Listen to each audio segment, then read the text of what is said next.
Morning guys. तर आज माझ्या मित्राच्या लग्नाची घाण्याची ऑर्डर होती मला. तर मी सकाळी सकाळी जाऊन फुले घेऊन आलो आणि फुले घेऊन आल्यानंतर फुलांच्या पाकळ्या करण्यासाठी माझं काम आवरून बसलो. तर पाकळ्या करण्यासाठी आईसाहेब आले आणि पण आईसाहेबाला फोनचा व्हिडिओ चालू आहे कळाल्यानंतर त्यांनी लगेच डोक्यावर पदर घेतला.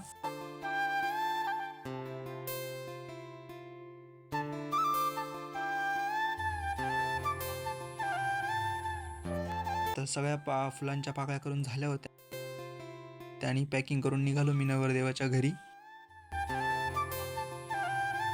तर फायनली मी आता नवरदेवाच्या घरी पोहोचलो सुद्धा आणि हा माझा मित्र नवरदेव रोहित, त्याला भेटलो आणि माझ्या तयारीला सुरुवात केली. सगळ्यात प्रथम मी त्याचा पोस्टर लावला. पोस्टर खूप छान दिसत होता, रोहितचा घाणा समारंभ. आणि सगळ्यात प्रथम मी आता विठ्ठल रुक्मिणीची मूर्ती मांडून माझ्या घाण्याच्या तयारीला सुरुवात केली.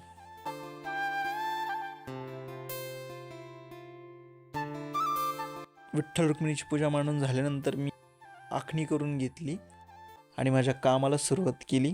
काम चालू असताना मध्येच लाईटही गेली होती.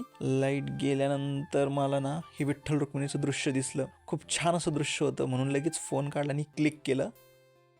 तर पुन्हा लाईट आल्यानंतर मी पुन्हा माझ्या कामाला लागलो. आणि नवरदेवही खूप मध्ये मध्ये करत होता, त्याला घाई खूप झाली होती म्हणून तोही खूप मध्ये मध्ये मला हे धर ते धर सारखं सारखं म्हणत होता. तर मला जाताना खूप उशीरही खूप झाला होता डेकोरेशनला. थोडंसं घाबरलंही होतो मी की डेकोरेशन वेळेत होईल की नाही. सर्वप्रथम बाप्पाला मी प्रार्थना केली आणि माझं डेकोरेशन पूर्ण झालं. तर हा होता त्याचा फायनल व्ह्यू डेकोरेशनचा.